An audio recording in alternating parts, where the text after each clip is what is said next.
అందరికీ నమస్కారం. ఈరోజు మీ అందరికీ నేను వినిపించబోయే కథ మధ్యతరగతి మనస్తత్వాలు. రచయిత ఎం కమలాదేవి గారు. ఇక కథలోకి వెళితే, సరళ వంటగదిలో పనులతో కుస్తీ పడుతోంది. అప్పుడే 8 అయ్యింది. బయట రిక్షావాడు బెల్లు మోగిస్తున్నాడు. రమకి అన్నం పెట్టింది కంచంలో. అన్నం పొగలు కక్కుతోంది. ఆ వేడి అన్నాన్ని కలుపుకోలేక సతమతమవుతోంది రమ. తొందరగా తిను అంటూ తొందర పెడుతోంది రమణి. రిక్షా గంట మోగుతూనే ఉంది. ఉండు, 2 నిమిషాలాగు వస్తోంది అంటూ వంటగదిలో నుండే కేకేసింది. 2 ఏళ్ల పిల్లవాడు చిన్ని అమ్మ కొంగు పట్టి లాగుతూ చేతికందినవన్నీ లాగుతున్నాడు. వాడికి 4 దెబ్బలు అంటించింది. వాడు ఏడునొక్క రాగం ఆరంభించాడు. ప్రతిరోజు ప్రొద్దుట పూట ఉండే హడావుడే ఇది. ఇంట్లో ఇంత జరుగుతున్నా తనకేమీ పట్టనట్లు వాకిట్లో ఈజీ చైర్లో కూర్చొని పేపరు చదువుతున్న ఈశ్వరయ్యపై చెప్పలేనంత కోపం వచ్చింది సరళకు. అంత పెద్దాయన, ఆ మాత్రం జ్ఞానం ఉండక్కర్లా? పిల్లవాడి ఏడుపు వినబడలా? బయట రిక్షావాడి కేకలు వినబడలేదా? పోనీ పెద్దాయన 4 రోజులుండి వెళ్ళిపోతారు అని తాను ఎంతో నిగ్రహించుకొని మర్యాదిస్తోంది. మామగారినన్న టెక్కు బాగా చూపిస్తున్నారు. ఈయన సరే ప్రొద్దుట పోయి సాయంత్రం ఏ 6 గంటలకో కానీ రారు. నా బాధలు ఈయనకేం అర్థమవుతాయి అనుకుంటూ సహించలేక పిల్లవాడిని రెక్క పట్టుకొని బరా ఈడ్చుకుంటూ మామగారి మీద కోపమంతా అణచుకొని ఎంతో సరళంగా, చూడండి మామయ్య, వీడు వంటగదిలో నానా రభసా చేస్తూ నన్ను పని చేసుకోనివ్వడం లేదు. రమణి స్కూల్కి పంపాలి, టైం అయ్యింది.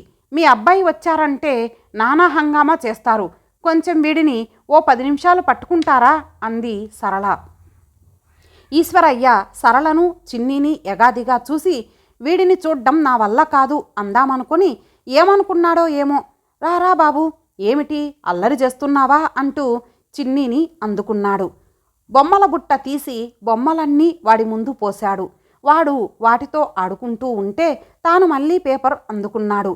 చదువుతున్నాడన్న మాటే కానీ మనసు పేపర్ విషయాల మీదకి పోవడం లేదు. ఏమిటి సరళ ఉద్దేశం?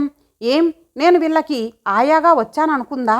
నేను లేనప్పుడేం చేశారట అంటూ మదన పడసాగాడు. వంట ఇంట్లో నుంచి వచ్చి సరళ రమను రిక్షా ఎక్కించి ఇంట్లోకి వెళ్ళబోతున్నదల్లా ఒక్కడుగు వెనక్కు వేసి, మామయ్య, మీరేమీ అనుకోనంటే అంటూ నసిగింది. ఏమిటో చెప్పు అన్నట్లు అసహనంగా చూశాడు ఈశ్వరయ్య. ఇంట్లో నెయ్యి అయిపోయింది. ప్రొద్దుట పని మనిషితో చెప్పి తెప్పించడం మర్చిపోయాను. నెయ్యి లేందే మీ అబ్బాయికి ముద్ద దిగదు. పైగా తెప్పించలేదని నన్ను తిడతారు.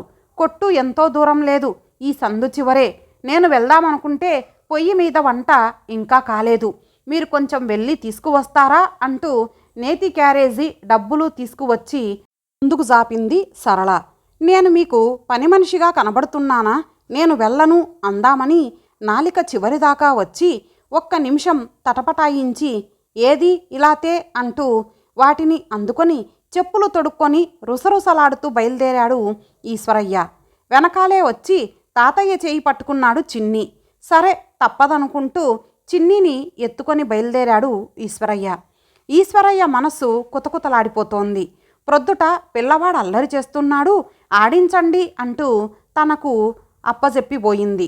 ఇప్పుడు పని మనిషికి చెప్పడానికి మరచానంటూ కొట్టుకు వెళ్ళి నెయ్యి తెమ్మంది.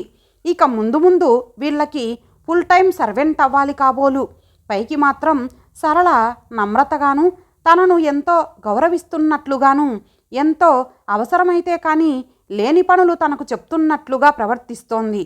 ఎక్కడా ఎప్పుడు తనని అగౌరవపరుస్తున్నట్లుగా ఉండదు. అందుకే తాను నేను ఈ పని చెయ్యను అని చెప్పలేకపోతున్నాను అనుకుంటూ నడుస్తున్నాడు ఈశ్వరయ్య.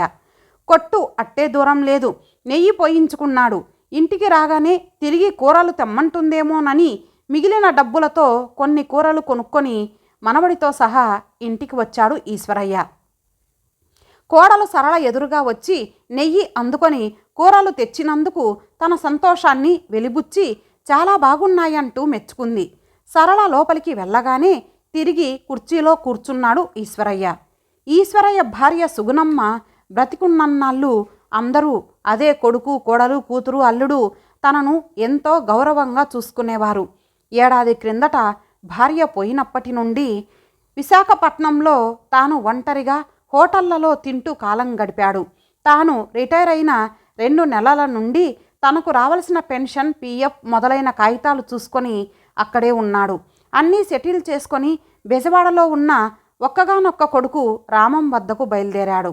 దారిలో రాజమండ్రిలో ఉన్న కూతురు కుముద వద్ద దిగాడు.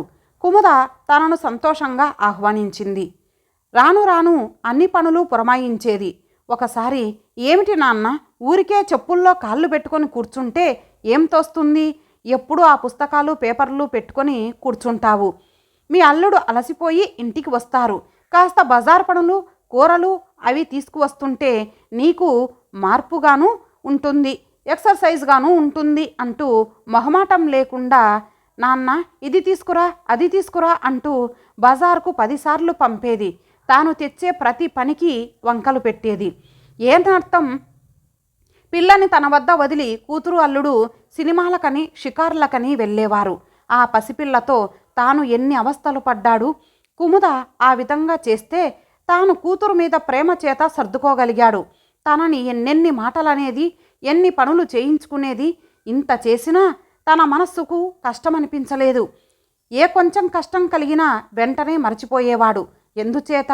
కుముద తన కూతురు మీద ప్రేమ ఇంతకన్నా ఎక్కువ అనుభవించినా కష్టమనిపించలేదు. కానీ ఈరోజేమిటి తన మనస్సు ఇంత బాధపడుతోంది? ఎవరి తప్పు? అసలు తప్పు ఎక్కడుంది? తప్పంతా తనదే. కూతురు మీద మమకారం ఆ కష్టాలన్నీ చేయగలిగింది. అక్కడ ఎన్ని అసౌకర్యాలు సర్దుకున్నాడు. కానీ ఇక్కడ సరళ కుముదలా కాకుండా తనను ఎంతో గౌరవంగా చూస్తోంది. తప్పనిసరి అయితే గాని ఏ పని చెప్పదు. అది ఎంతో బాధపడుతూ చెప్తుంది. అవును, కూతురు కోడలు అన్న భేదభావం తనలో ఉంది. కోడలనేటప్పటికీ తాను మామగారన్న అంతస్తు, అహం తనలో రేకెత్తింది. ఆమె ఏది చెప్పినా తన మనస్సుకు బాధ కలుగుతోంది. తనని అగౌరవపరచినట్లుగా భావిస్తున్నాడు. అంతా తన మనస్సులో ఉంది. తనకేం పట్టనట్టుగా కూర్చుంటున్నాడు. ఇది ఎవరిల్లు? తన కొడుకుది అంటే తనదేగా.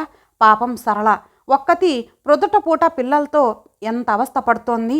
ఇక సరళకి కష్టం కలిగించకూడదు. తనకు చేతనైనంత వరకు సహాయం చేస్తాడు. సరళను కుముదగానే భావిస్తాడు, సంతోషపెడతాడు అనుకునేటప్పటికీ ఈశ్వరయ్య మనస్సులో బాధంతా చేతితో తీసివేసినట్లు అయ్యింది. మనస్సు తేలికయ్యింది. హాయిగా ఉంది మనస్సు ఇప్పుడు. సరళ సరళ అంటూ మామగారు పిలిచేటప్పటికీ హడలిపోయింది సరళ. మామగారికి ఏం కోపం వచ్చిందో, తాను ఏ తప్పు చేయలేదు కదా వారి విషయంలో అనుకుంటూ చెమటలు కారుతున్న మొహంతో చేతులు తుడుచుకుంటూ వంట ఇంట్లోంచి వచ్చింది సరళ. సరళ మొహం చూసేటప్పటికీ ఈశ్వరయ్య హృదయం ద్రవించిపోయింది. ఏమ్మా సరళ, అబ్బాయికి ఏదో తీసుకురావాలని పని చెప్తున్నట్టున్నావు. చూడమ్మా, నేను చెప్పే విషయాలు జాగ్రత్తగా విను.